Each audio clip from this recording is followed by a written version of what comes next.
Fine.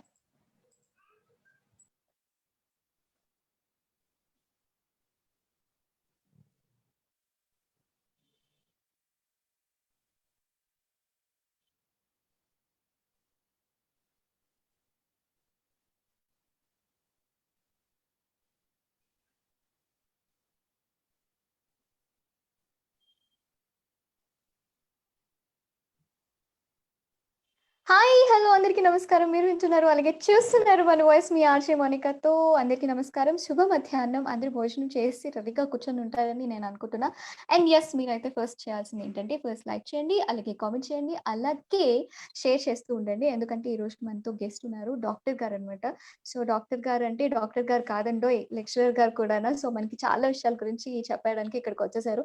And అలాగే oncology specialist తను. And doctor Venkat Pradeep బాబు గారు. And he is a medical oncologist.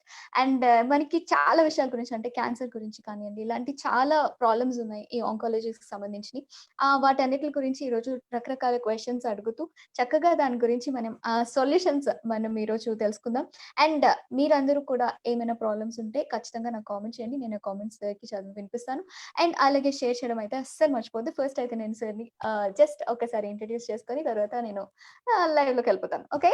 So, hi sir, నమస్కారం. వెంకట్ ప్రదీప్ గారు. నమస్తే అండి. ఎలా ఉన్నారు sir? I am good. Thank you. Oh! That's so sweet sir. And thank you for coming sir. Thank you for coming to Money Voice. And మీరిక్కడికి వచ్చి ఇలా oncology గురించి and cancer గురించి వీటన్నిటి గురించి మాట్లాడడానికి వచ్చారు. అండ్ చాలా విషయాలు మీ దగ్గర నుంచి మేము తెలుసుకోవాలనుకుంటున్నాం. అండ్ యాస్ యూజువల్ మీరు డాక్టరే కాదు, అండ్ అలాగే మీరు లెక్చరర్ కూడా. సో, చాలా మంది స్టూడెంట్స్‌ని మీరు డాక్టర్ చేసిన వాళ్ళు. ఈరోజు వాళ్ళందరూ కూడా డాక్టర్ అయ్యారంటే మీ వల్లనే. అండ్ చాలా విషయాలు డిఫరెంట్ డిఫరెంట్ ఫన్నీ క్వెషన్స్ అలాగే ఉంటాయి. అలాగే సబ్జెక్ట్‌లోకి మనం వెళ్ళిపోతాం. సో, అయితే మీరు రెడీయా సార్? నేనైతే రెడీ. యాహ్! డిస్కస్ చేద్దాం. రైట్. Okay sir. జస్ట్ నార్మల్‌గా నేను చాలా తక్కువ ఇంట్రడక్షన్ ఇచ్చాను మీ గురించి. అసలు నేనేం సరిగ్గా చెప్పలేదు. ఎందుకంటే మీ మాటల్లో వినాలని ఉంది మీ గురించి. అండ్ మీరు ఎలా అసలు ఎక్కడికి వచ్చారు? అసలు మీకు ఈ ప్లాట్‌ఫార్మ్ ఎందుకు అసల డాక్టర్ చేయాలనిపించింది? అండ్ మీ ఫ్యామిలీ గురించి అండ్ మీ ఇంట్రడక్షన్ జస్ట్ ఎక్కడ వర్క్ చేస్తున్నారో అన్నీ కూడా చెప్తారా? ఓకే. ష్యూర్. సో, నేను నూజివీడ్ అనే టౌన్ నుంచి కృష్ణా జిల్లా నూజివీడ్ నుంచి. సో, నా స్టడీస్ అన్నీ కూడా అక్కడే జరిగాయి.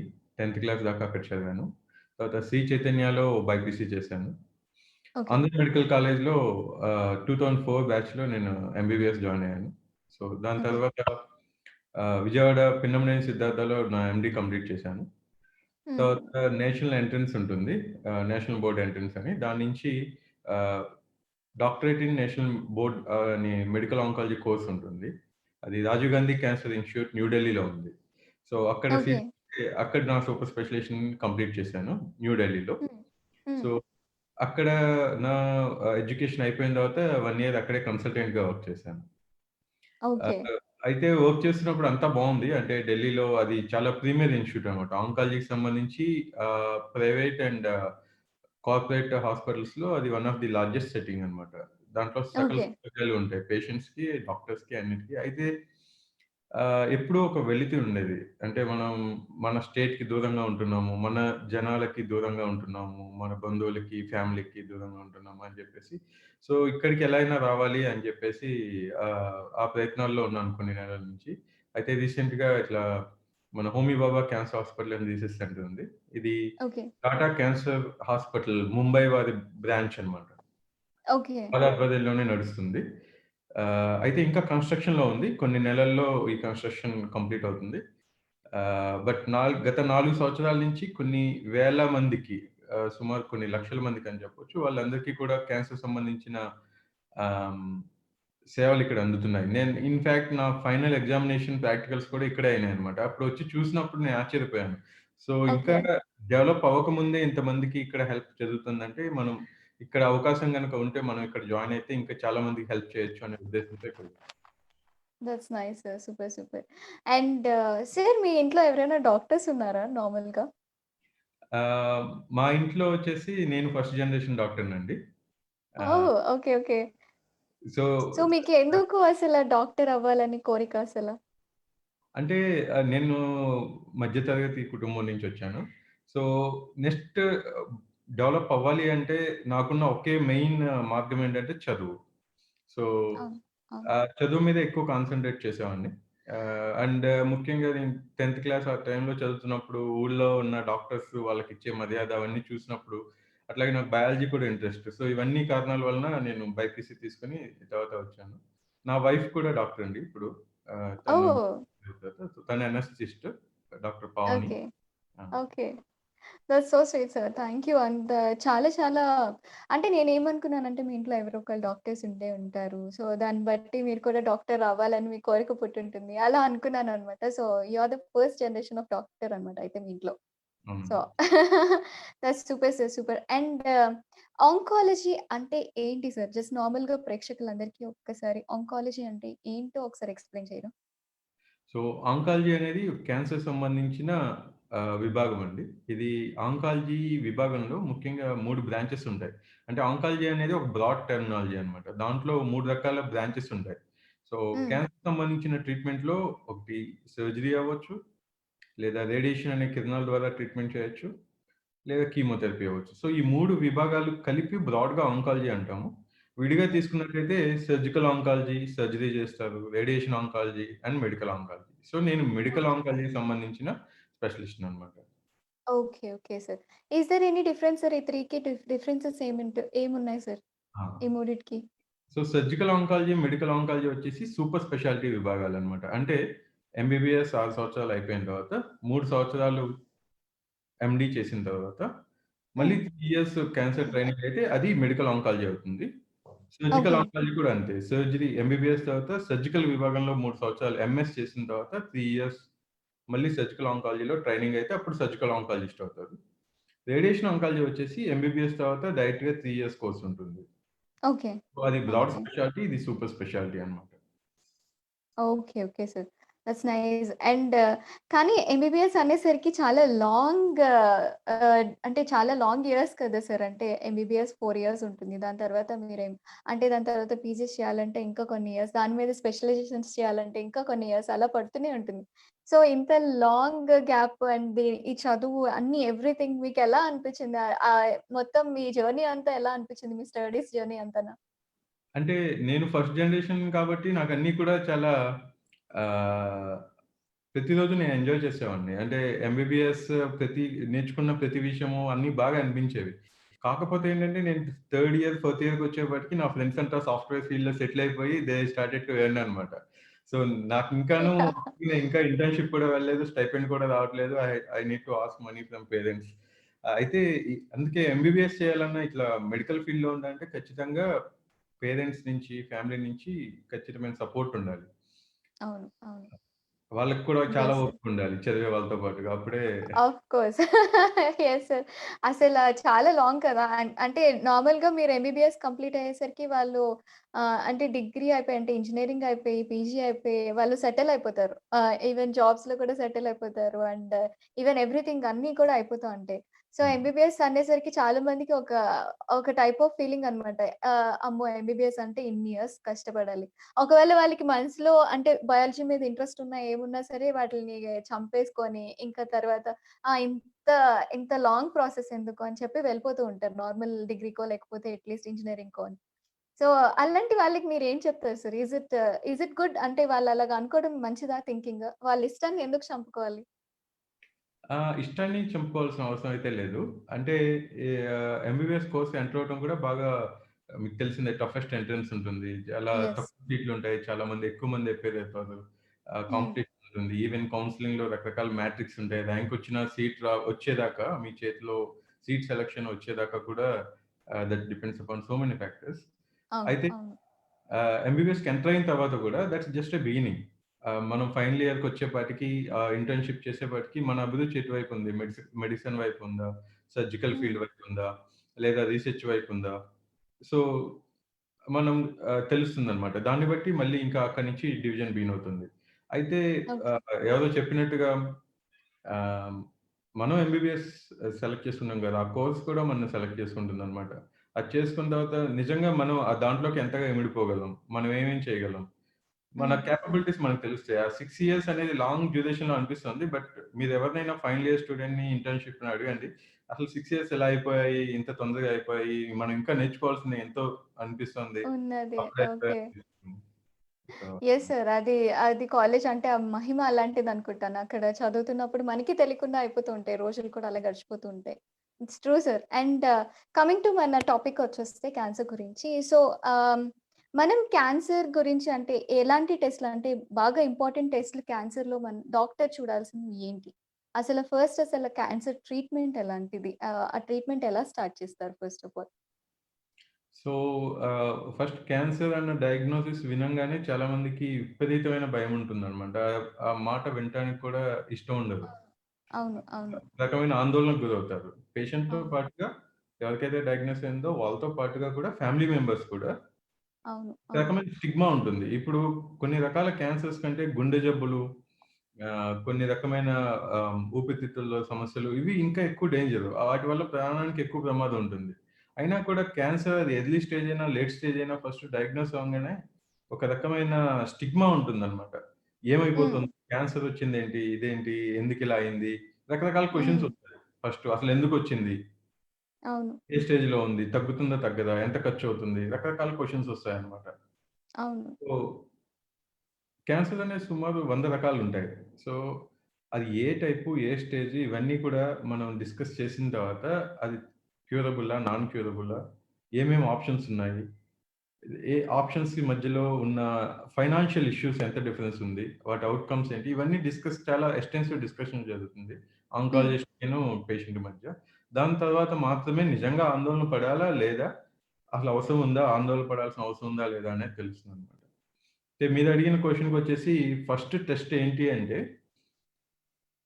సింప్టమాటాలజీ అనేవి చాలా వేగ్ అనమాట. అంటే ఇప్పుడు అజీర్తి ఉంటుంది.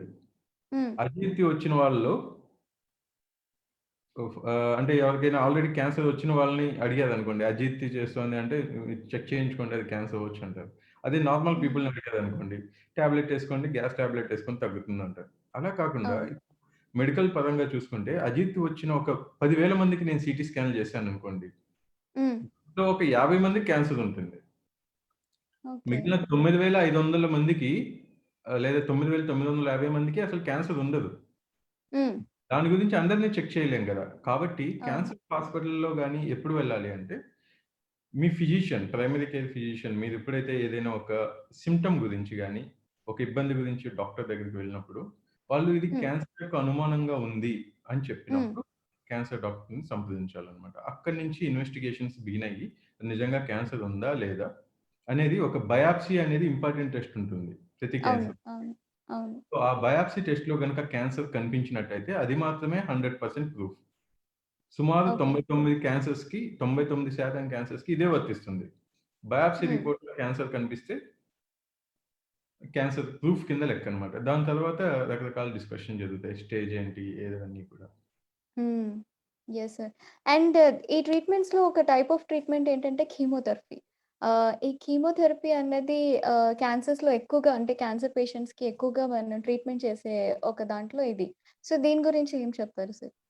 ఓకే. సో, నేనొచ్చేసి మెడికల్ ఆంకాలజిస్ట్‌ని. సో, నా ముఖ్య రెస్పాన్సిబిలిటీ డైలీగా వచ్చేసి కీమోథెరపీ, ఇమ్యునోథెరపీ, టార్గెటెడ్ థెరపీ ఇటువంటివి అడ్మినిస్టర్ చేయటం పేషెంట్స్‌కి.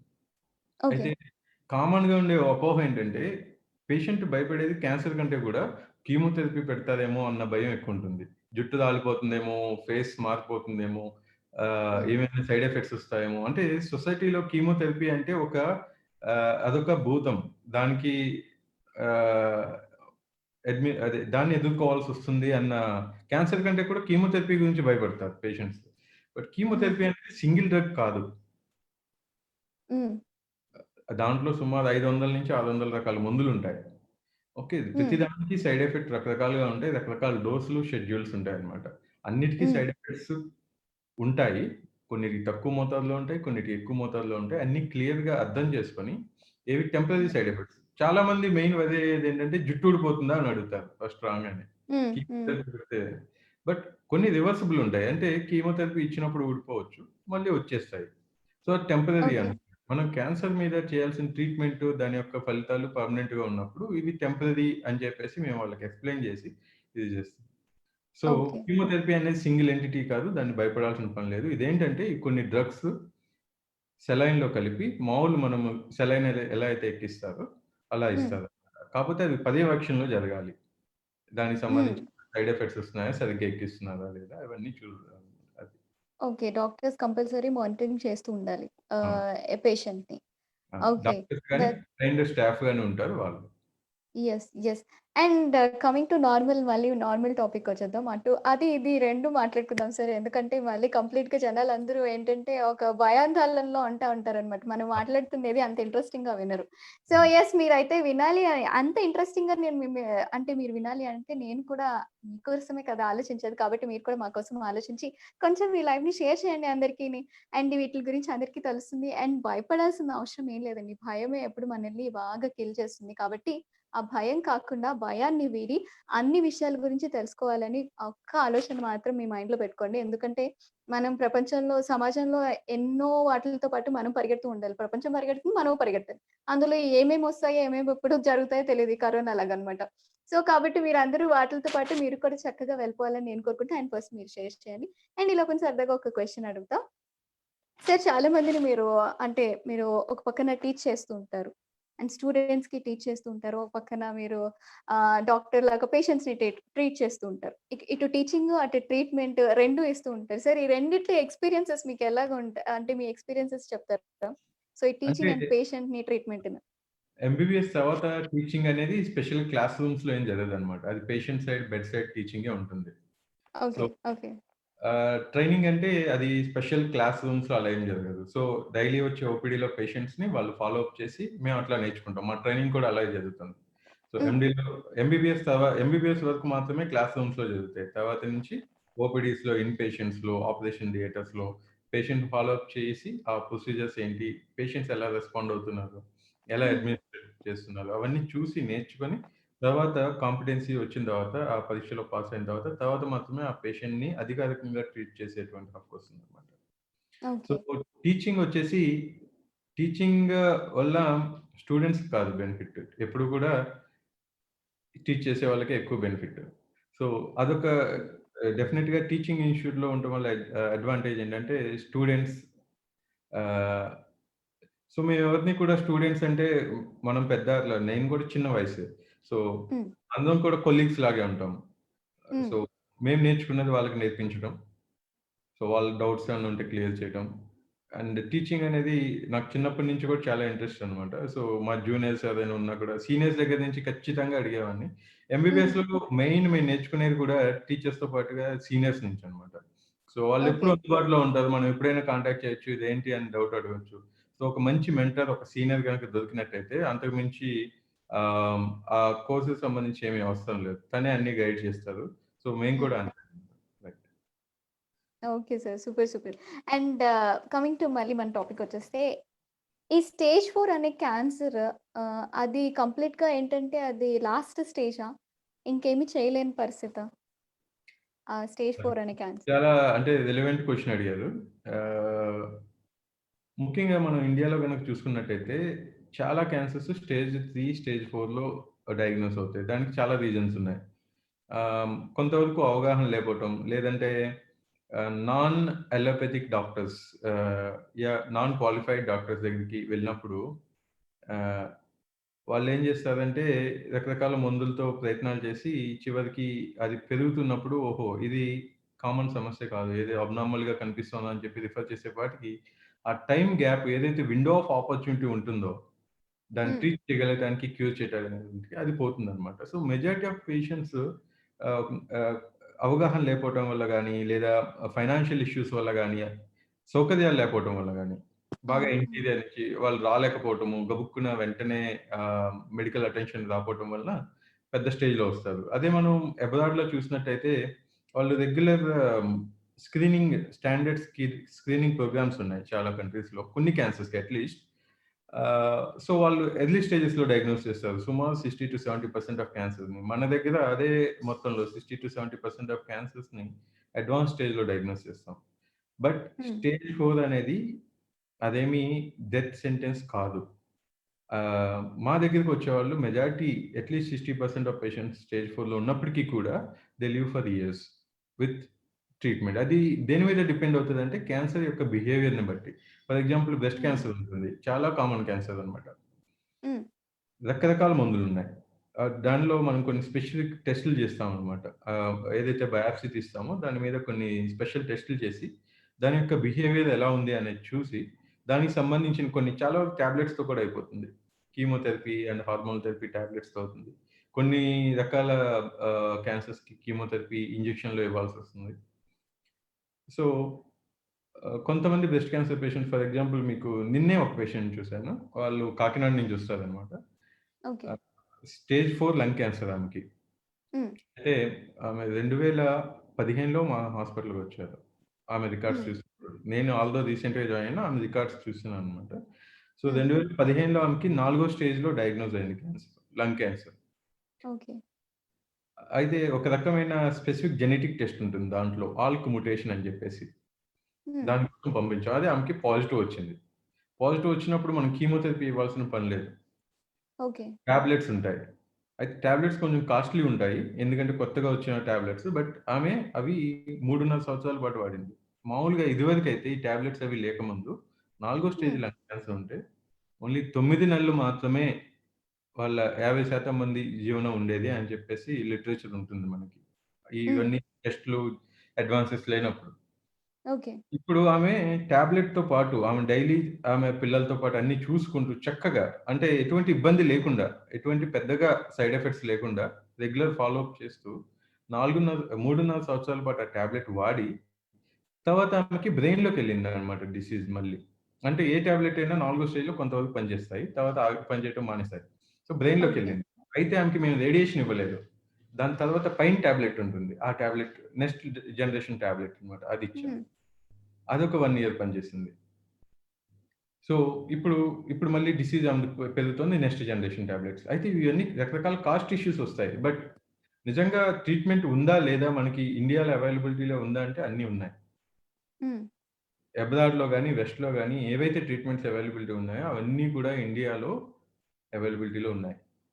మీకింకా ఆశ్చర్యకరమైన విషయాలు కొన్ని చెప్తాను. ఇక్కడ మనకి పేషెంట్స్ గనక అఫోర్డబుల్ ఉన్నట్టయితే, ఇక్కడ మనకు కొన్ని దొరికే క్యాన్సర్ సంబంధించిన మెడికేషన్ లండన్‌లో అవైలబుల్ ఉండవు. ఎందుకని అంటే లండన్‌లో గవర్నమెంట్ పే చేస్తుంది.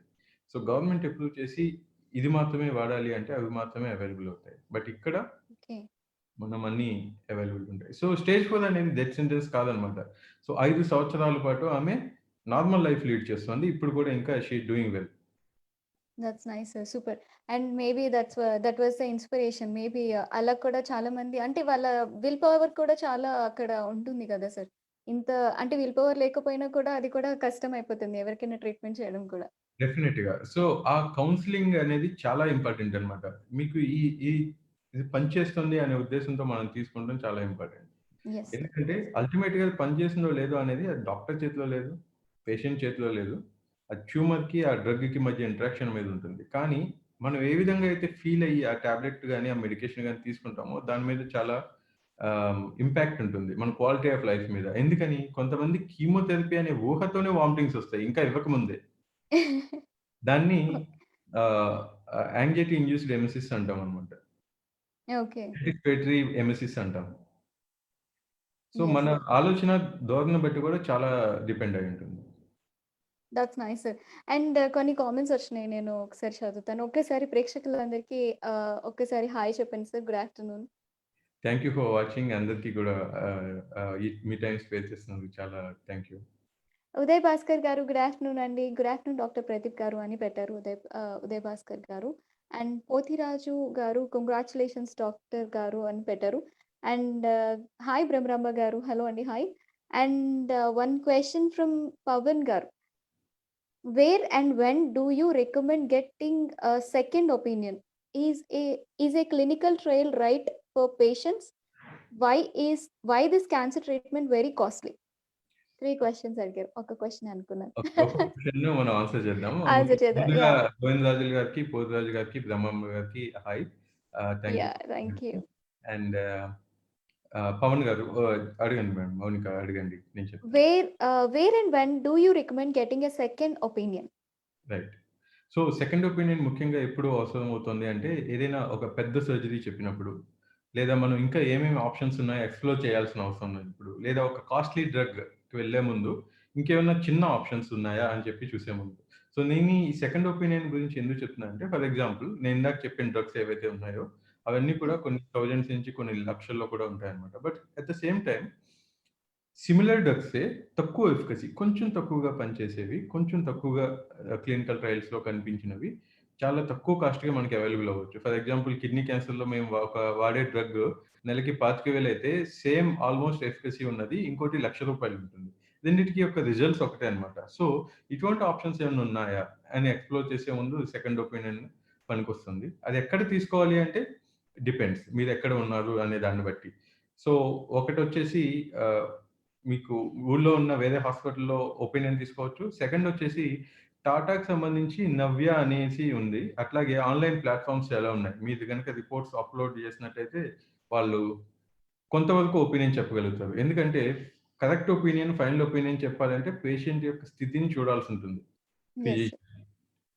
సో, మీ రిపోర్ట్స్ ఆధారంగా మనము తీసుకోవాలి అంటే అప్పుడు online platforms okay. But perfect opinion తీసుకోవాలి అంటే మీరు పేషెంట్‌ని తీసుకొని ఆ డాక్టర్ దగ్గరికి వెళ్ళినప్పుడు they can give the opinion. Okay sir. Next question is a clinical trial right for patients అని అడుగుతున్నారు. రైట్. సో, క్లినికల్ ట్రయల్స్ గురించి కూడా మనకి చాలా మిస్‌కన్సెప్షన్స్ ఉన్నాయి. అవి ఆహ్, కొన్ని ఆహ్, ఇదివరకు జరిగిన సంఘటనల వల్ల కావచ్చు, మీడియాలో వచ్చిన కథనాల వల్ల కావచ్చు, ఈ క్లినికల్ ట్రయల్స్ గురించిన మిస్‌కన్సెప్షన్స్ కీమోథెరపీ లాగే క్లినికల్ ట్రయల్ అనంగానే మన మీద ఏదో ఎక్స్‌పెరిమెంట్ చేస్తున్నారన్న భయం చాలా ఉంటుంది. అయితే ఆంకాలజీలో జరిగే క్లినికల్ ట్రయల్స్ కొంచెం డిఫరెంట్ అన్నమాట మిగిలిన వాటికంటే. అవి ఎలాగో నేను చెప్తాను. ఇదివరకి అంటే దాదాపు 10, 20 సంవత్సరాల క్రితం జరిగేవేంటంటే ప్లాసిబో కంట్రోల్ ట్రయల్స్ అంటారు. అంటే ఏంటంటే ఒక కొత్త డ్రగ్ వచ్చినప్పుడు హ్మ్. వేరే ఒక 10 మంది పేషెంట్స్ ఉన్నారనుకోండి. 5, 5గా డివైడ్ చేస్తాను. వీళ్ళకేమి డ్రగ్ ఇవ్వను. ప్లాసిబో అంటే ఏమీ లేదు. జస్ట్ ఖాళీ క్యాప్సూల్ ఇస్తాను. మిగిలిన 5గురికి ఏంటంటే నిజమైన డ్రగ్ ఇస్తాను. అప్పుడు నేను వాళ్ళిద్దరికీ యొక్క ఔట్‌కమ్స్ ఒక 10 నెలలు ఫాలో అప్ చేసి, ఈ డ్రగ్ పనిచేస్తుందా లేదా స్కాన్ చేసి చూస్తాననమాట. ఇవి ఓకే. ప్లాసిబో కంట్రోల్ ట్రయల్స్ అంటారు. అంటే డ్రగ్ ఇవ్వని వాళ్ళకి కంటే ఇచ్చిన వాళ్ళకి నిజంగా అవుట్‌పుట్ బాగా ఉందా? రిజల్ట్ వచ్చిందా? బట్ ఇప్పుడు జరిగే ఓకే. క్లినికల్ ట్రయల్స్ ఏవి కూడా అలా ఉండవు. క్లినికల్ ట్రయల్స్‌లో 4 ఫేజెస్ ఉంటాయి. అవన్నీ కొద్దిగా సైంటిఫిక్ టర్మ్స్ అవన్నీ మనం ఇక్కడ జనరల్ ప్లాట్‌ఫార్మ్‌లో డిస్కస్ చేయొద్దు. బట్ ఓవరాల్‌గా నేను చెప్పేదేంటంటే, ఇప్పుడు జరిగే ట్రయల్స్ ఏంటంటే, ఇదే ఐదుగురికి ఒకళ్ళకి స్టాండర్డ్ ఆఫ్ కేర్ ఇస్తారు. అంటే ఇప్పుడున్న బెస్ట్ ట్రీట్మెంట్ ఏదైతే ఉందో అది ఇస్తారు. హ్మ్. ఇంకొకటి స్టాండర్డ్ ఆఫ్ కేర్‌తో పాటుగా కొత్త డ్రగ్‌ని యాడ్ చేస్తారు. సో, ఆ కొత్త ఓకే. డ్రగ్‌ని యాడ్ చేయటం వలన ఎక్స్‌ట్రా బెనిఫిట్ ఏమన్నా వస్తుందా లేదా చూస్తారు. సుమారు 90% ఆఫ్ ది ట్రయల్స్ ఏవైతే రన్ అవుతాయో అవి ఆంకాలజీలో అవన్నీ కూడా స్టాండర్డ్ ఆఫ్ కేర్ రిసీవ్ అవుతారు. అంటే పేషెంట్ ఏమి నష్టపోవడానికి ఉండదు. But at the same time ప్రతి క్లినికల్ ట్రయల్‌లో కూడా దానివల్ల పార్టిసిపేట్ చేయటం వల్ల బెనిఫిట్స్ ఏంటి? రిస్క్స్ ఏంటి? పేషెంట్‌కి ఏమన్నా సివియర్ సైడ్ ఎఫెక్ట్స్ వచ్చే అవకాశం ఉందా? అంతకుముందు ఆ డ్రగ్‌కున్న డేటాను బట్టి ఏమేం సైడ్ ఎఫెక్ట్స్ రావచ్చు? ఇవన్నీ కూడా పేషెంట్‌కి, ఫ్యామిలీకి ఎక్స్‌ప్లెయిన్ చేసి, వాళ్ళ అనుమతి తీసుకున్న తర్వాత మాత్రమే ఎన్రోల్ చేస్తారు. ఎప్పుడైనా నాకు అవసరం లేదు, నాకు నచ్చలేదు, లేదా నాకు టాలరేట్ చేయలేకపోతున్నప్పుడు, మీకు నచ్చినప్పుడు ఆ క్లినికల్ ట్రయల్ నుంచి డ్రాప్ అయిపోవచ్చు. ఓకే. సో, అట్లాగే అండ్ ఫేజ్ 4 క్లినికల్ ట్రయల్స్ అని ఉంటాయి. ఫర్ ఎగ్జాంపుల్ ఇందాక చెప్పిన డ్రగ్ ఆమెకి తీసుకున్న కాస్ట్‌లీ డ్రగ్ ఏదైనా పెద్ద కంపెనీ ఇండియాలోకి తెచ్చే ముందు గవర్నమెంట్‌కి చూపించాలన్నమాట. ఈ డ్రగ్ ఇండియన్ పాపులేషన్‌లో సేఫే. పెద్ద సైడ్ ఎఫెక్ట్స్ లేవు. బానే పనిచేస్తుంది అనేది హ్మ్. ఆల్రెడీ వేరే కంట్రీస్‌లో లాంచ్ అయినప్పటికి కూడా ఇండియన్ పాపులేషన్‌లో కూడా సేఫే అని చూపించాలి. సో, ఇప్పుడు ఇద్దరు ముగ్గురు పేషెంట్స్ ఉన్నారు. ఎవరికైతే అది నెలకి 4,00,000 అయ్యే టాబ్లెట్స్ ఫ్రీగా వస్తాయన్నమాట. ఆ ట్రైల్‌లో ఎన్రోల్ అయినప్పుడు. ఓకే. సో, అట్లా అన్నమాట. సో, దాంట్లో బెనిఫిట్స్ ఉన్నాయి. బట్ క్లినికల్ ట్రయల్స్ గురించి అర్థమయ్యి చేసుకున్న తర్వాత మాత్రమే ఎన్రోల్ అవ్వాలి. Okay. And why this cancer treatment very costly అని అడుగుతున్నారు. Same reason. ప్రతి డ్రగ్ ఏ డ్రగ్ అయినా మనకి అవైలబుల్ అవ్వాలి, పేషెంట్ దాకా రావాలి, మార్కెట్‌లోకి రావాలి అంటే అది రకరకాల స్టేజెస్ దాటుకొని రావాల్సొస్తది. ఫస్ట్ ఎలుకల్లో జరుగుతాయి ఎక్స్‌పెరిమెంట్స్. తర్వాత కొన్ని రకాల యానిమల్స్‌లో జరుగుతాయి. తర్వాత కొన్ని గ్రూప్ ఆఫ్ వాలంటీర్స్‌లో జరుగుతాయి. ఫేజ్ 1 అంటాం. ఫేజ్ 2 ట్రయల్స్ జరుగుతాయి. ఫేజ్ 3 జరుగుతాయి. ఫేజ్ 3లో గనక ఎఫికసీ చూపిచ్చి నిజంగా దీనికి రిస్క్స్ కంటే బెనిఫిట్సే ఎక్కువున్నాయి అని హ్మ్. తెలిసినప్పుడు మాత్రమే అది తీసుకొస్తుంది.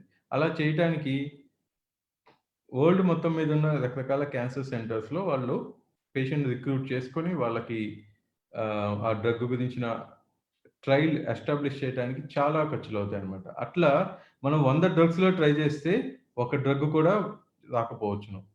హ్మ్. సో, కొన్ని వేల డ్రగ్స్‌లోంచి 1 లేదా 2 డ్రగ్స్ మార్కెట్‌లో వెలుగు చూస్తాయి. పేషెంట్‌కి ఉపయోగపడతాయని. మిగిలినయన్నీ ఎక్స్‌పెరిమెంట్స్‌గానే మిగిలిపోతాయి.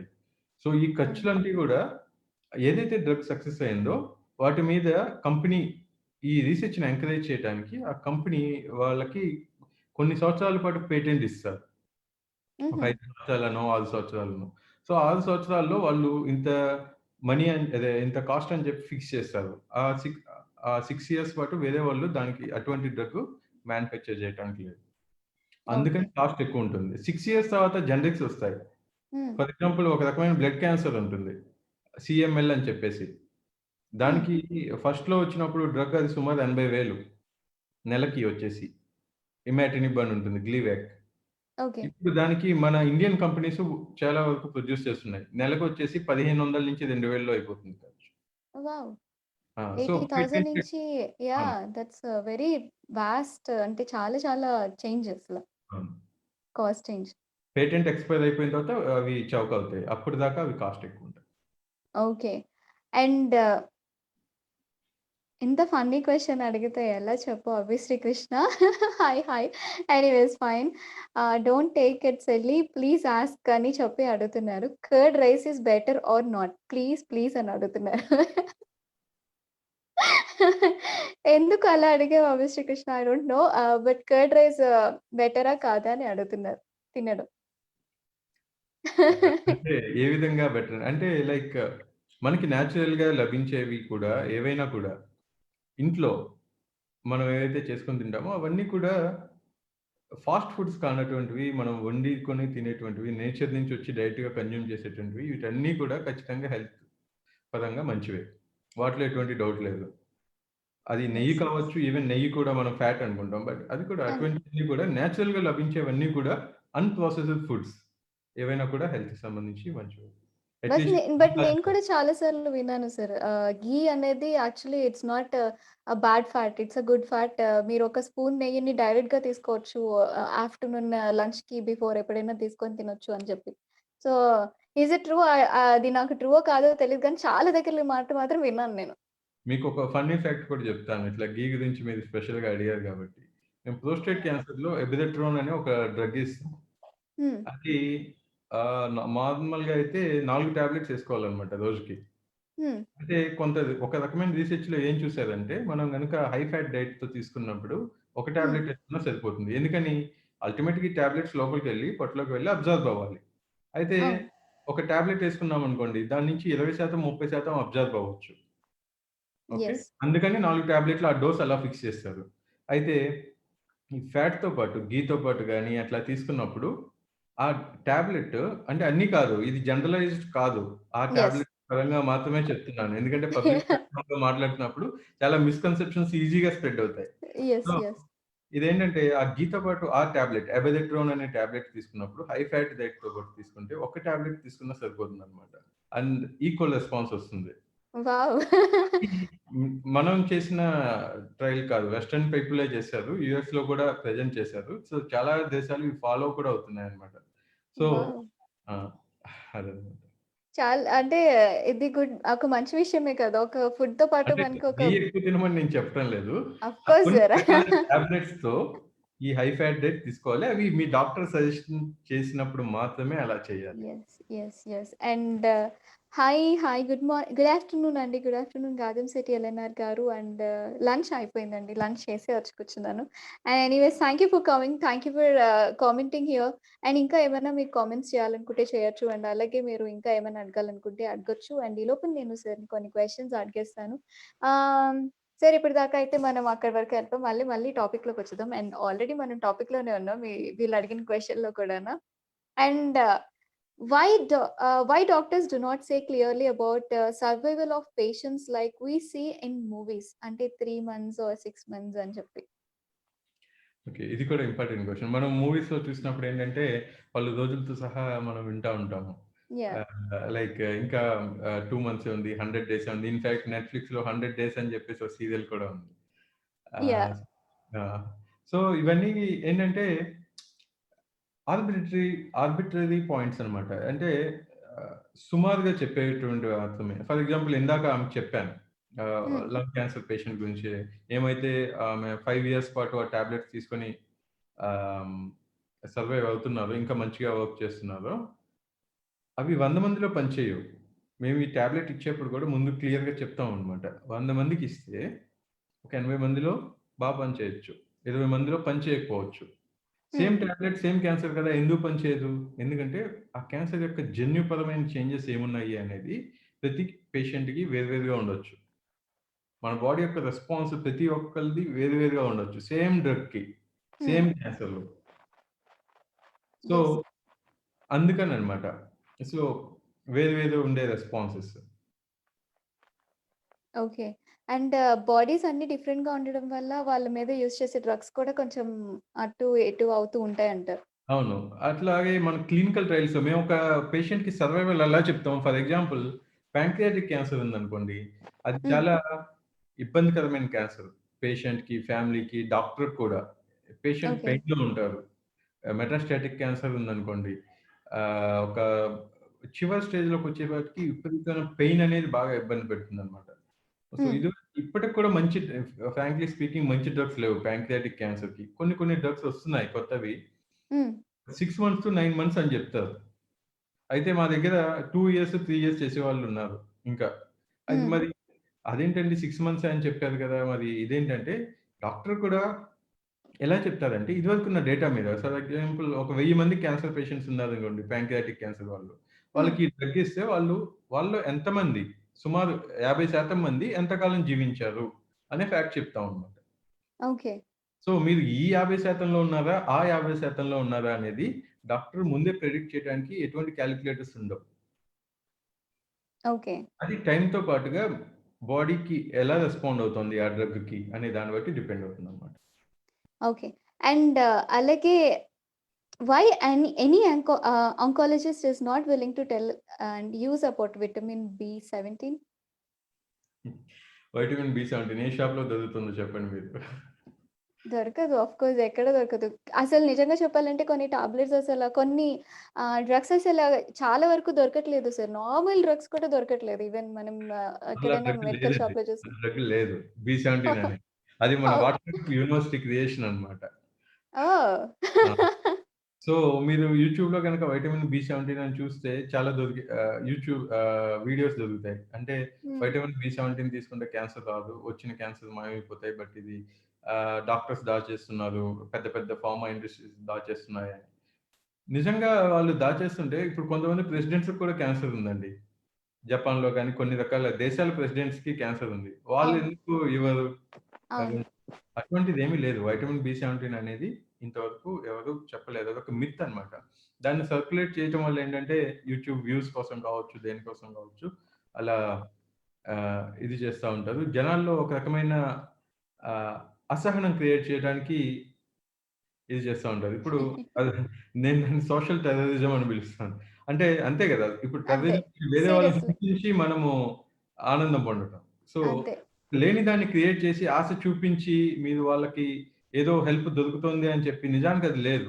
కానీ అది అవును. ఉంటే బావుంటుంది అన్నట్టు ఆశ చూపించి ఉంది మీకు ఇవ్వటం లేదు అని జెప్పేసి ఆ అసహనానికి గురి చేయటం కోసం మాత్రమే వైటమిన్ బి17 లేదు. ఈవెన్ మనం అట్‌లీస్ట్ చదువుకున్నప్పుడు కూడా మనకి తెలీదు. అంటే వైటమిన్స్‌లో ఎన్ని వైటమిన్స్ ఉన్నాయన్నది మనకి ముందే చెప్తారు గదా! విటమిన్ బి12 వరకే మనం కూడా ఎక్కువగా విన్నది విటమిన్ బి12 and vitamin K, C, D ఇవన్నీ మామూలుగా మనకి అన్ని ఫుడ్స్‌లో దొరికేవి. మనకి డ్రగ్స్ కూడా అవసరం లేదు. మన ఫుడ్స్‌లోనే ఇవన్నీ తీసేసుకోవచ్చు. సో, బేసిక్‌గా నేను కూడా 17 అన్నది ఇప్పటిదాకా వినలేదు. ఫస్ట్ టైమ్ నేను చూసినప్పుడు నాకు అదే డౌట్ వచ్చిందన్నమాట. ఈస్ ఇట్ 17 ఉందా లేదా వైటమిన్? ఆహ్, ఇటువంటి మిత్స్ గురించి ఎప్పుడైనా డౌట్ వచ్చినట్టయితే, హ్మ్. Instead of googling it American cancer society గాని, ఇండియన్ క్యాన్సర్ సొసైటీ గాని, అట్లాగే కెనడియన్ క్యాన్సర్ సొసైటీ గాని, వీటికి అఫిషియల్ సైట్స్‌లో ఉంటాయి. వీటిలో హ్మ్. బస్టింగ్ ద మిత్స్ అని చెప్పేసి ఒక ట్యాబ్ ఉంటుంది. ఒక సైడ్ హెడ్డింగ్ ఉంటుంది ఆ వెబ్‌సైట్‌లో. దాంట్లోకెళ్ళి మనం ఇవన్నీ కూడా సెర్చ్ చేయొచ్చు. దాంట్లో ఓకే. తెలుస్తుందన్నమాట. ఈ వైటమిన్ బి సంథింగ్ నిజంగా ఉందా? అసలు ఏంటి? కొంతమంది ఏమన్నా షుగర్ తినకూడదని చెప్తారన్నమాట. యాహ్! అసలు అసలు వాళ్ళు స్వీట్స్ పాపం నిజంగా ఇష్టం ఉన్నా కూడా తినలేరు. దేంట్లో కూడా ఒక్క పలుకు ఆఫ్ షుగర్ కూడా లేకుండా ఆహ్, జాగ్రత్త పడతా ఉంటారు. ఇవన్నీ ఏంటంటే చాలా ఇంపాక్ట్ ఉంటాయి. మనుషుల మీద, ఓకే. మనుషుల మీద చాలా ఇంపాక్ట్ ఉంటాయి. ఫర్ ఎగ్జాంపుల్ నేను ఢిల్లీ వెళ్ళినప్పుడు మా ఫ్రెండ్ ఒకడు చెప్పాడన్నమాట. ఇక్కడ యాక్సిడెంట్ అయితే అంటే నువ్వు కారు గనుక పక్కన వాళ్ళకి తగిలితే వాళ్ళు కింద దిగి కొట్టేసుకుంటారు. చాలా మంది చంపేసుకుంటారు కూడా అని చెప్పేసి. వాడు హ్మ్. ఎంత ఇంటెన్సిటీతో చెప్పాడంటే నేను 3 ఇయర్స్ పాటు డ్రైవే చేయలేదు ఢిల్లీలో. ఆ భయంతో. సో, అయ్యయ్యో! ఒకళ్ళు చెప్పే విషయం అంత ఇంపాక్ట్ గురి చేస్తుంది. ఈ ఆ! Social of course. మీడియాలో వచ్చేవి కూడా యెస్ అంతే. Sir. It's true sir. And even ప్రతీదీ సార్ అంటే నార్మల్‌గా ఇది ఒక విషయమే కాదు. చాలా విషయాలు భయపెట్టే విషయాలు చాలా వరకు ఇప్పుడు ఈ మధ్యన ఇంకా ఎక్కువైపోయినాయి సోషల్ మీడియాలో. ఈవెన్ కరోనా ఈ కరోనా గురించి కానియండి, కోవిడ్ రిలేటెడ్ ఏవైనా వీటిల గురించి చనిపోతున్న వ్యక్తుల గురించి కానియండి, డిఫరెంట్‌గా అందరూ కూడాను మరీ ఫేక్ న్యూసెస్ ఎక్కువగా స్ప్రెడ్ చేస్తున్నారు. సో, అది కూడా మంచిది కాదు. అవన్నీ నిజం అనుకోని అవన్నీ మళ్ళీ అందరిని అడిగి కనుక్కొని వాటిల్ని వీళ్ళు ఫార్వర్డ్ చేసి, మిగతా వాళ్ళందరికీ స్ప్రెడ్ చేసి, ఇదంతా కూడా చాలా చాలా ఇష్యూస్ అయిపోతున్నాయి. సో, అవును. ఈ ఫార్వర్డ్ అన్నది మాత్రం ఆప్షన్ అసలు ఎవరికీ ఇవ్వకూడదని నేను అనుకుంటున్నాను. ఈ షేరింగ్ ఆప్షన్ అసల మంచి విషయాలకు ఉపయోగించి చెడ్డ విషయాలకి ఎక్కువగా ఉపయోగిస్తున్నారు మంచి విషయాల కంటే కూడాను. సో, నాకు ఆ షేరింగ్ అనేది అస్సలు నచ్చట్లేదు. ఏవైనా ఒక ఫార్వర్డ్ మెసేజ్ వాట్సాప్‌లో వచ్చిందంటే వితిన్ ఫ్రాక్షన్ ఆఫ్ సెకండ్స్ టప్‌మని అలా షేర్ చేసేస్తున్నారు వాట్సాప్‌లో. అది అవును. అసలు ట్రూవా? కాదా? అనేది కూడా ఎవ్వరు అస్సలు ఆలోచించట్లేదు. And that is very bad thing actually. నేను అలాగే అనుకుంటున్నాను. దట్స్ వెరీ బ్యాడ్ థింగ్ అని. అవును. And okay. మళ్ళీ 2 క్వెషన్‌లు పవన్ గారి దగ్గర నుంచి. Okay. Is chemotherapy given through the vein or as a pill? And will I need anti nausea medications అని నాసా మెడికేషన్స్ ఏమైనా తీసుకోవచ్చా అని అడుగుతున్నారు. అంటే కీమోథెరపీ నుంచి వెయిన్‌కి లేకపోతే ఇస్తారా? అంటే వెయిన్ ద్వారానా? లేకపోతే ఒక పిల్ ద్వారానా ఇస్తారు అని అడుగుతున్నారు. సో, పవన్ గారు మీరు ఆహ్, ఓకే. మీకు తెలియాల్సిందేంటంటే, ఏదైనా క్యాన్సర్ డయాగ్నోస్ అయినప్పుడు మీరు క్వాలిఫైడ్ మెడికల్ ఆంకాలజిస్ట్ దగ్గరికి వెళ్ళినప్పుడు, మీకవన్నీ కూడా చాలా క్లియర్‌గా, స్పష్టంగా ఎక్స్‌ప్లెయిన్ చేస్తారనమాట. మీకిచ్చేవి ఎన్ని డ్రగ్స్ ఇస్తారు? ఎంత మోతాదులో ఇస్తారు? షెడ్యూల్ ఏంటి? వాటి యొక్క సైడ్ ఎఫెక్ట్స్ ఏంటి? మీరేమేమి మందులు తీసుకోవాలి? కీమోకి ముందేం తీసుకోవాలి? ఇంటికి వెళ్ళిన తర్వాత ఏం తీసుకోవాలి? ఏమేం సైడ్ ఎఫెక్ట్స్ రావచ్చు? ఏమైనా వస్తే ఎలా రెస్పాండ్ అవ్వాలి? మళ్ళీ ఎప్పుడు హాస్పిటల్‌కి రావాలి? ఏం టెస్టులు చేసుకోవాలి? ఇవన్నీ చాలా క్లియర్‌గా చెప్తారనమాట. అవును, కీమోథెరపీ అనేది మెజారిటీ ఆఫ్ డ్రగ్స్ సెలైన్‌లో కలిపి వెయిన్స్‌లోకి ఎక్కిస్తారు. అయితే ఓరల్ టాబ్లెట్స్ కూడా ఉంటాయి. It depends upon the type of cancer, stage and requirement, feasibility. For example పేగు క్యాన్సర్ ఉంటుంది. కోలాన్ క్యాన్సర్ అని. హ్మ్. దాంట్లో ఒక రెజిమెన్‌ని ఫోల్ఫాక్స్ అంటాం. ఫోల్ఫాక్స్ హ్మ్. అంటే ఏంటంటే ఆ డ్రగ్ 2 డేస్ పాటు కంటిన్యూయస్‌గా ఐవీ క్యాన్యులాలో వెళ్తా ఉంటుంది. అయితే ఫర్ ఓకే. ఎగ్జాంపుల్ పేషెంట్ దూరం నుంచి వస్తున్నారనుకోండి. హ్మ్. ఆహ్, అడ్మిట్ అయ్యే సౌకర్యం లేదనుకోండి. లేదా అడ్మిట్ చేసే సౌకర్యం లేదనుకోండి. హ్మ్. అప్పుడేం చేస్తామంటే అదే డ్రగ్ టాబ్లెట్ ఫార్మ్‌లో వస్తుంది. ఓకే. సో, ఒక డ్రగ్ ఇంజెక్షన్ ఇచ్చేసి 2 అవర్స్‌లో ఆ డ్రగ్ టాబ్లెట్స్‌గా 14 డేస్ పాటు ఇంటి దగ్గర వేసుకోమని చెప్తాం. So, okay. అన్ని మందులకి ఇలా ఆప్షన్ ఉండదు. కొన్ని రకాల డ్రగ్స్ బోత్ టాబ్లెట్స్, ఇంజెక్షన్స్ ఫార్మ్‌లో వచ్చేస్తాయి. So, you can always ask for that option. ఇది గనుక టాబ్లెట్ ఫార్మ్‌లో వస్తుందా అని చెప్పేసి మీ ఆంకాలజిస్ట్ చెప్పొచ్చు. బట్ మీ ఆంకాలజిస్ట్ ముందే మీకు ఆప్షన్స్ చెప్తారు. Yes, yes. And the next question is, where do patients for chemotherapy or hormone therapy? Where do మీరు అడిగింది నాకు అర్థం కాలేదు. Anyways chemotherapy are hormone therapy patients ఎవరు దేనికి బెస్ట్ అని అడుగుతున్నారా? అంటే ఏ థెరపీకి వెళ్ళొచ్చు అని అడుగుతున్నారా? ఏమో నాకు అర్థం కాలేదు. Wear do patients for chemotherapy are hormone therapy అని చెప్పేసి ఇక్కడ పెట్టారు. నాకైతే అర్థం కాలేదు. ఎనీవేస్ ఎక్కడికి వెళ్ళాలని అడిగారా? లేకపోతే అంటే ఏ దేనికి వెళ్ళాలని అడిగారా అన్నది ఒకసారి నాకు కన్ఫర్మ్ చేయండి ఆ క్వెషన్. అండ్ దాని తర్వాత నేను అడుగుతా. అండ్ యెస్, నేను నార్మల్‌గా మన ఈ క్యాన్సర్ గురించి కాకుండా మళ్ళీ నార్మల్ మన టాపిక్‌కొచ్చేద్దాం. అండ్ సార్ మీకు ద బెస్ట్ మెమరబుల్ మూమెంట్ ఏంటి సార్? అంటే మీ వర్క్ పరంగా కానియండి, లేకపోతే మీరు టీచ్ చేసిన పరంగా అంటే ఎవరికైతే వస్తున్నారో మీ జూనియర్స్ కానీ, స్టూడెంట్స్ కానీ ఎవరైతే వస్తున్నారో వాళ్ళ పరంగా కానియండి, మీకు ద బెస్ట్ మెమరబుల్ మూమెంట్ ఏంటి? నాకు బెస్ట్ మెమరబుల్ మూమెంట్ వచ్చేసి అంటే చాలా మెమరబుల్ మూమెంట్స్ ఉన్నాయి. బట్ బెస్ట్ అనేది స్పెసిఫిక్‌గా ఒకటేం లేదు. నా బెస్ట్ మెమరబుల్ మూమెంట్ వచ్చేసి అక్కడ విజయవాడలో పీజీ చేసేప్పుడు మా వైఫ్ పావనిని ఫస్ట్ టైం కలవటం అదొకటి. ఓహ్! దాంతో దట్స్ పాటుగా నైస్.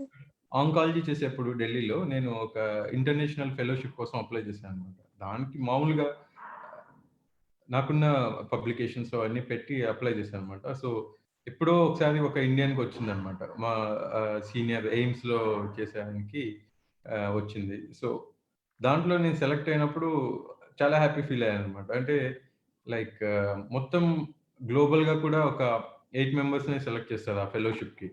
సో, హ్మ్. దాంట్లో ఇండియన్‌ని నేనొక్కడినే అనమాట. ఆ ఇయర్‌లో. లాస్ట్ ఇయర్ 2019 స్పెయిన్‌లో జరిగిన ఇంటర్నేషనల్ కాంగ్రెస్‌లో ఆ అవార్డ్ ఇచ్చారనమాట. సో, అది వావ్! చూసుకున్నప్పుడు that is most memorable moment for me. Super. Like super. Super. Congratulations for that. ఎందుకంటే ఆ టైంలో మేము లేము కదా! ఇప్పుడు మేమున్నాం కాబట్టి ఇప్పుడు కంగ్రాచ్యులేషన్స్.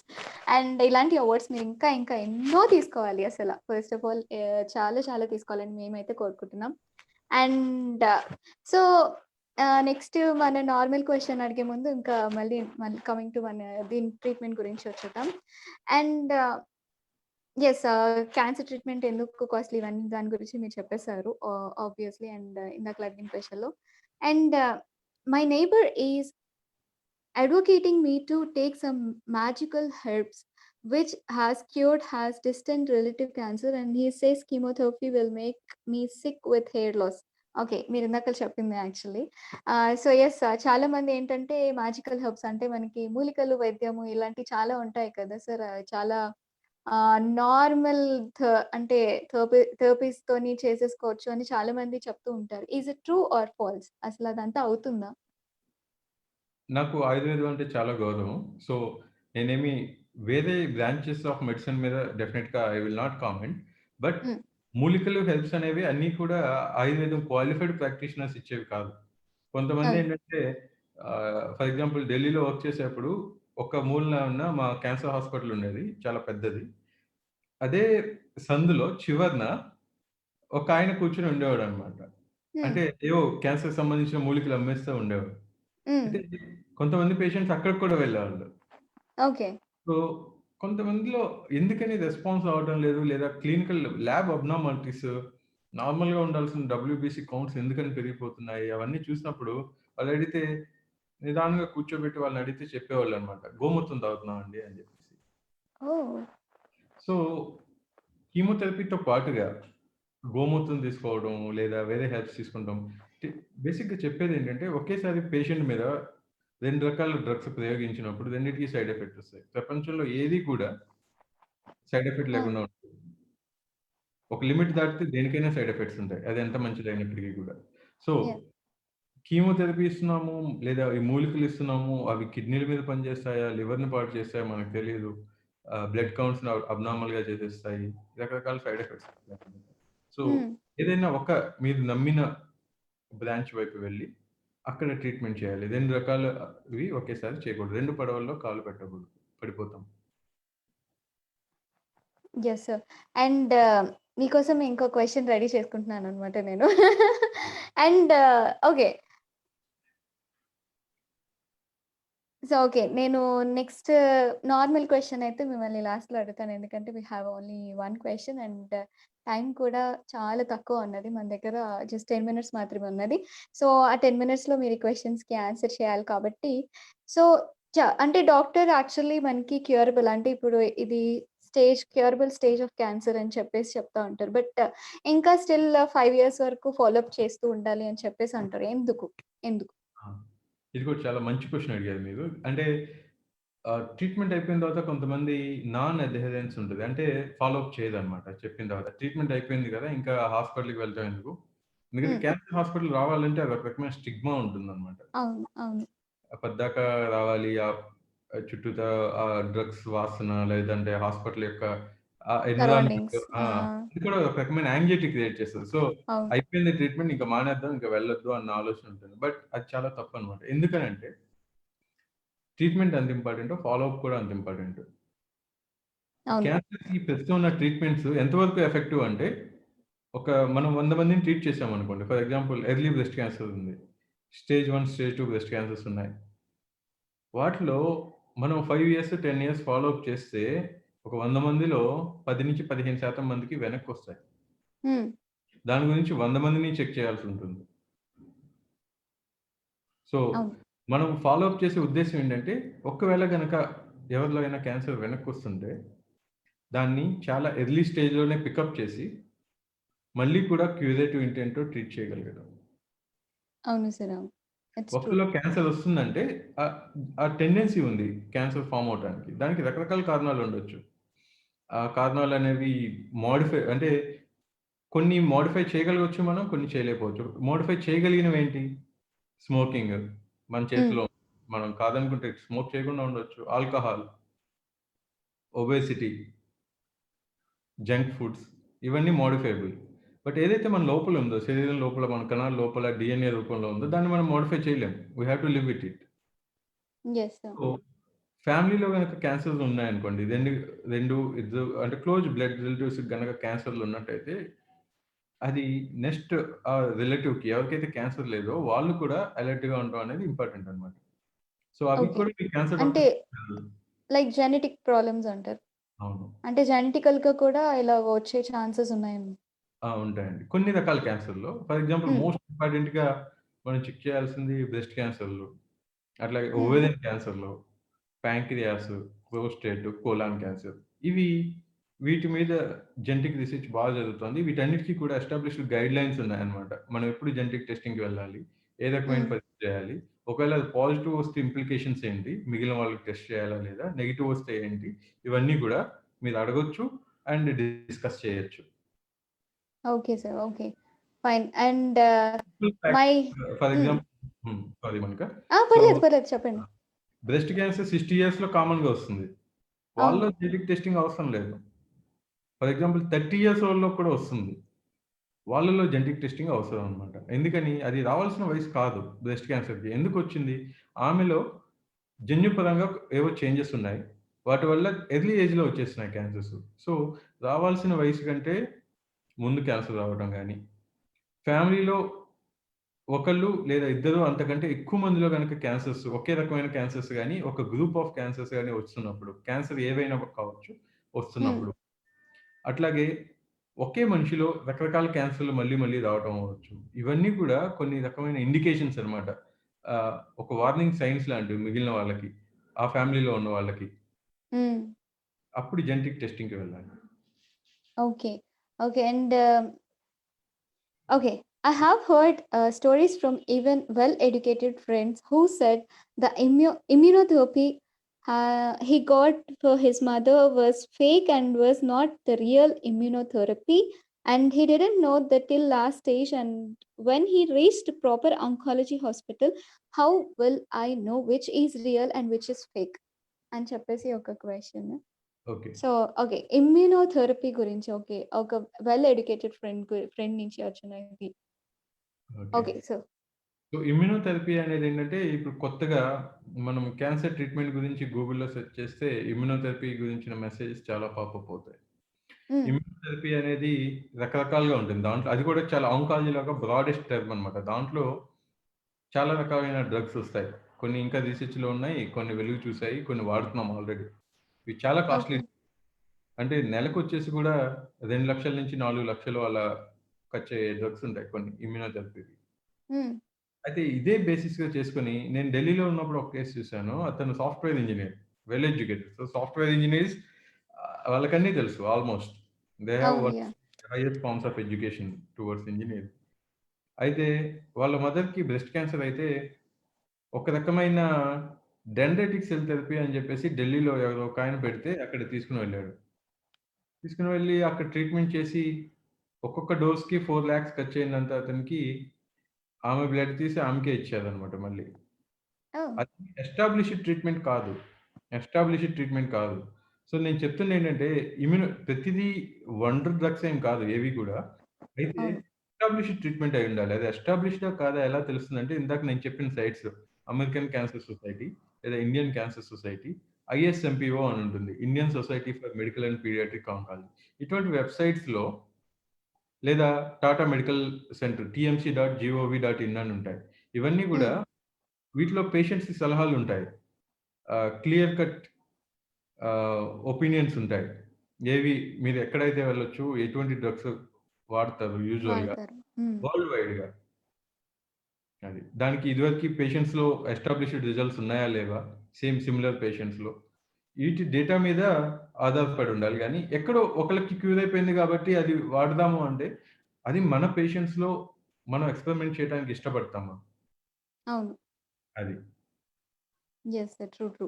అండ్ చాలా valuable information sir. These are all things అంటే వీళ్ళందరూ తెలుసుకోవాల్సిన విషయాలు. అందరూ భయపడుతూ ఉంటారు కానీ భయపడకూడదు. దీని గురించి తెలుసుకోవాలంటే ఫస్ట్ ఇన్ఫర్మేషన్ తెలుసుకున్నందుకు చాలా హ్యాపీగా ఫీల్ అవ్వాలి ఫస్ట్ ఆఫ్ ఆల్.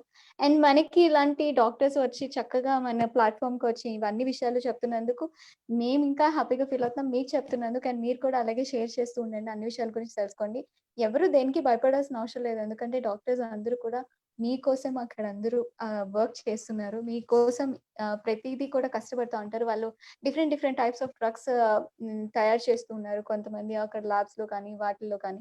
అండ్ కొంతమంది డాక్టర్స్ చాలా వరకు చాలా తొందరగా క్యూర్ చేయడానికి అని చూస్తూ ఉంటారు. కానీ దానికంతటికి కావాల్సింది మీ విల్ పవర్‌తో పాటు కూడా ఏంటంటే మీరు అంటే వీటి గురించి భయపడకుండా, సరౌండింగ్స్ గురించి భయపడకుండా ధైర్యంగా ఉండడం చాలా ఇంపార్టెంట్. సో, డాక్టర్స్ అందరూ కోరుకునేదదే. నాకు తెలిసి ప్రతి ఒక్క డాక్టర్ ఫస్ట్ ఒక పేషెంట్ అక్కడికెళ్ళగానే ఫస్ట్ మీరు ధైర్యంగా ఉండండి, ధైర్యంగా ఉండండి అని చెప్తారనుకుంటాను. I guess am I right sir? Hmm. అది. Yes sir. And that's a very important thing actually. అందరూ తెలుసుకోవాల్సింది. సార్ అసలు మీ నెక్స్ట్ అల్టిమేట్ గోల్ ఏంటి సార్ అసల? నెక్స్ట్ అల్టిమేట్ గోల్ అంటే ఆహ్, నాకైతే సింప్లెస్ట్ ఫార్మ్స్ ఆఫ్ హ్యాపీనెస్సే ఇంపార్టెంట్. ఫ్యామిలీతో గడపడం, పిల్లలతో ఆడుకోవడం. అన్ అందరికీ కూడా అంటే మనీ కంటే కూడా ఎక్కువ హ్యాపీనెస్ ఇచ్చేది ఎప్పుడు కూడా ఫ్యామిలీ అండ్ ఫ్రెండ్స్ వీళ్ళతో పాటు యాహ్! స్పెండ్ చేసే క్షణాలే. అల్టిమేట్‌గా ఎవరిని అడిగినా కూడా మనం ఎన్ని పెద్ద పెద్ద బిలియనీర్స్ ఇంటర్వ్యూస్ చూసినా, ఏది చూసినా కూడా వాళ్ళు చెప్పుకునేది ఆ క్షణాల గురించే. So, yes. బట్ మనం ప్రొఫెషనల్ పరంగా నాకొచ్చేసి మేము అంటే నాకు కొంతమంది రీసెర్చ్ కొలీగ్స్ ఉన్నారు.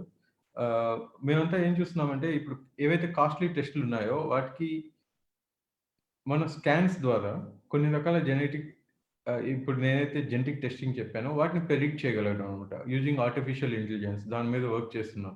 కొన్ని హ్మ్. ఇంటర్నేషనల్ కాన్ఫరెన్స్‌లో కూడా మేము ప్రెజెంట్ చేసాం. They have attracted some attention also. So, ఇవన్నీ ఇటువంటివి ట్రై చేస్తున్నాం. సో, అల్టిమేట్‌గా అఫోర్డబుల్ అవ్వడం.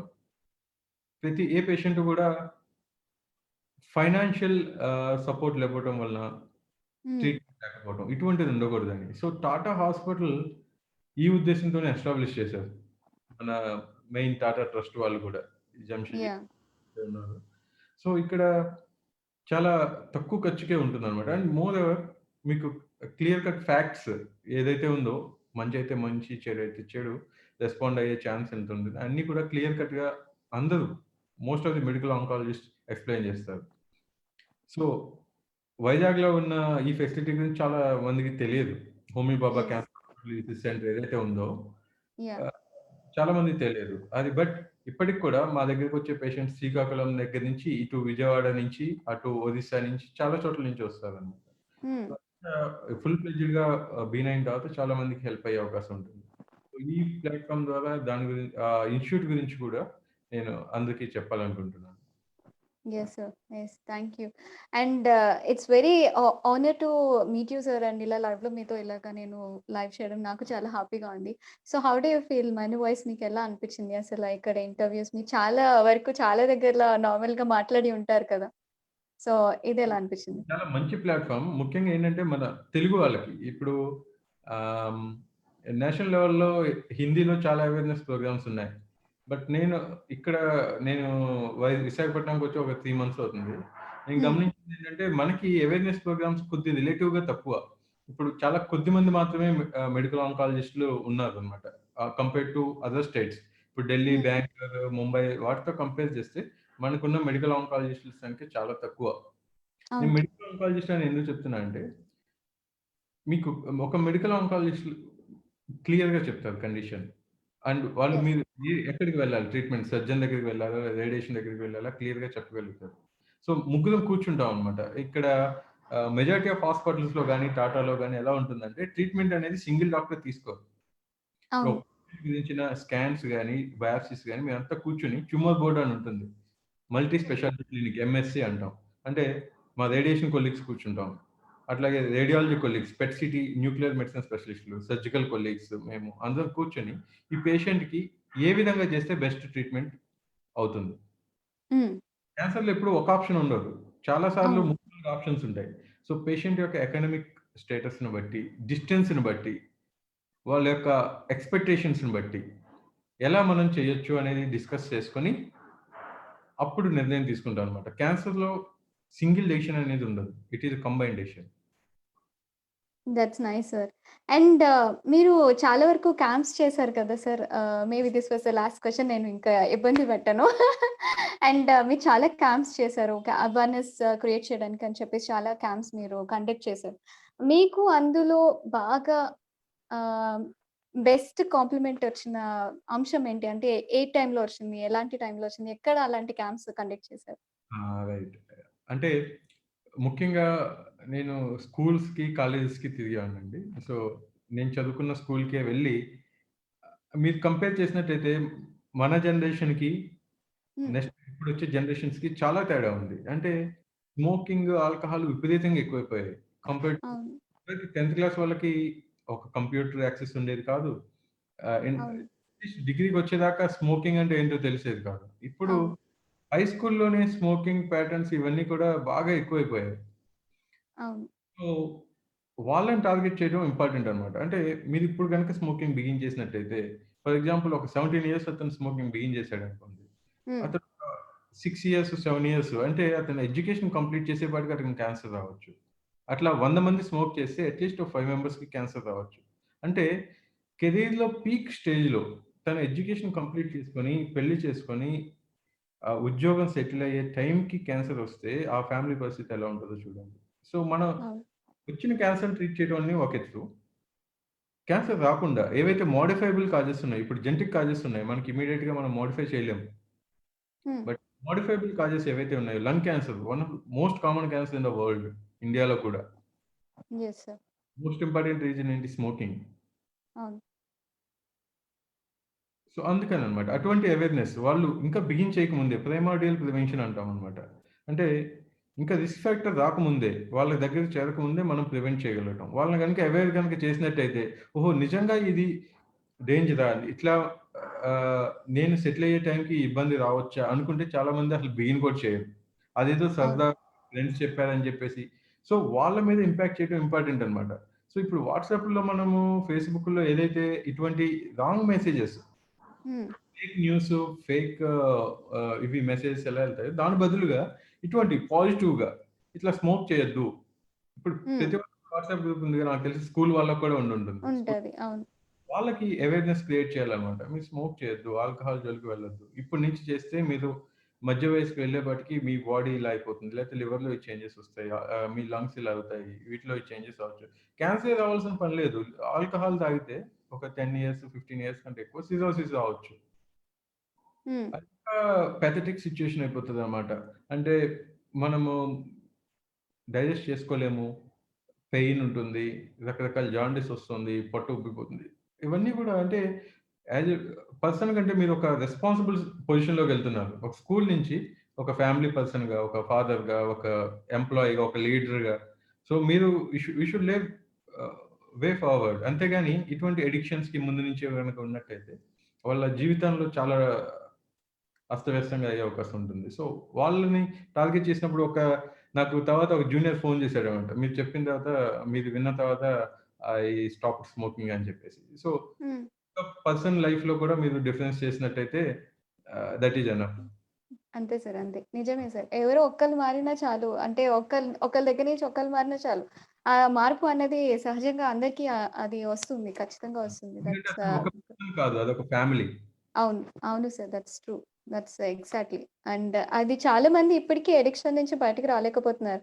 వాళ్ళకి రిహాబ్స్ ఉన్నాయి. అలా అని చెప్పి రిహాబ్స్‌లో పెట్టామంటే వాళ్ళు ఒక రకమైన ఇబ్బందులు పడాల్సొస్తుంది అక్కడ. దానికంటే మెల్లమెల్లగా అలాగా స్టాప్ చేసుకుంటూ వచ్చేసి అందరూ ఒకేసారి స్టాప్ చేయమని ఏ డాక్టరు ఎవరు కూడా సజెస్ట్ చేయరు. మీకు అంత అడిక్షన్ ఉన్నప్పుడు మెల్లమెల్లగా ఓకే. మెల్లగా అలాగా కంటిన్యూ చేస్తూ ఒకేసారి ఆపేస్తే బెటర్ కదా! అని చెప్పేసి చాలా మంది చెప్తూ ఉంటారు. డాక్టర్స్‌తో సో, సంబంధం లేదండి. మనం ఇప్పుడు ఫర్ ఎగ్జాంపుల్ వాళ్ళకి ఎలా వస్తాయి హాబిట్స్? ఫ్రెండ్స్‌ని చూస్తారు. ఫ్రెండ్స్. అంకుల్స్‌ని హ్మ్. చూస్తాం. యెస్. చుట్టుపక్కల చూస్తాం. మనం సినిమాల్లో చూస్తాం. సో, ఆ అవును. పేరెంట్స్‌ని నెగేట్ చేసే విధంగా పేరెంట్స్ గనక కూర్చొని మనం పిల్లలతో మాట్లాడగలిగినట్టయితే, అంటే అవును. "నువ్వేం చేస్తున్నావు? నీకు బానే ఉన్నారా? నీ ఫ్రెండ్స్ ఏం చేస్తున్నారు? నువ్వు డైలీ ఏం చేస్తున్నావు? నీకు మనీ హ్మ్. ఇస్తే ఎలా ఖర్చు పెడతావు? నీకేది ఇష్టము? ఎలా ఉండాలనిపిస్తుంది నీకు?" ఇటువంటియన్నీ మనం మాట్లాడగలిగినట్టయితే, వాళ్ళ ఆలోచనలు ఎటువైపు వెళ్తున్నాయి? వాళ్ళు ఏం చేయాలనుకుంటున్నారు? సో, అక్కడే మనము చాలా వరకు అరికట్టొచ్చనమాట. Yes sir. It's true. And thank you so much sir. Thank you so much for your valuable information. చాలా చాలా మందికి చాలా మంచి ఇన్ఫర్మేషన్ ఇచ్చారు. అలాగే ఇప్పుడు చెప్పినవి కూడా చాలా మంది పాటించాలని నేను మనస్ఫూర్తిగా కోరుకుంటున్నా. అండ్ పేరెంట్స్ చాలా అవేర్‌నెస్ అన్నది వాళ్ళలో ఉండాలి. అండ్ పేరెంట్స్ చాలా మంది అంటే పిల్లల్ని చాలా అంటే చూసుకునే పద్ధతి కొంచెం చేంజ్ చేసుకోవాలి అన్న విషయాన్ని మీరు స్పష్టంగా చెప్పారు. ఎందుకంటే ఈ రోజుల్లో అయితే అది మనం అసలా మనకి తెలియకుండానే మన చేతుల్లోంచి అంటే మన చేతుల్లో కూడా ఎవరు ఉండట్లేదు. అంత మారిపోయింది జనరేషన్స్ అన్నీ కూడాను. ఆ జనరేషన్‌కి, ఈ జనరేషన్‌కి చాలా గ్యాప్ ఉంది కాబట్టి. సో, మారుతున్న జనరేషన్స్‌తో పాటు అంటే పేరెంట్స్ కూడా మారుతూ ఉండాలి. అండ్ వాళ్ళకి ఏవైతే అంటే మనం మంచి చెప్పాలో, ఏదైతే మనం నేర్పాల్సినవి ఉన్నాయో అవన్నీ కూడా మీరు ఇప్పటి నుంచే స్టార్ట్ చేస్తూ ఉంటే వాళ్ళు ఫ్యూచర్‌లో చాలా మంచి ఒక భవిష్యత్తులో మంచి ఒక కిడ్ అవుతారని సో, అందరూ చెప్తున్నారు. సో, డాక్టర్ గారు చెప్పారు, నేను చెప్తున్నాను, అందరూ చెప్తున్నారు. మీరు ఇవన్నీ పాటిస్తారని మనస్ఫూర్తిగా కోరుకుంటున్నా. And thank you so much sir. Thank you so much for coming. And yes మీరైతే షేర్ చేశారని నేను అనుకుంటున్నా. అండ్ ప్లీజ్ ఇంకా ఒకవేళ షేర్ చేయకపోతే ఈ లైవ్ అయిపోయిన తర్వాతైనా మీరందరూ షేర్ చేస్తూ ఉండండి.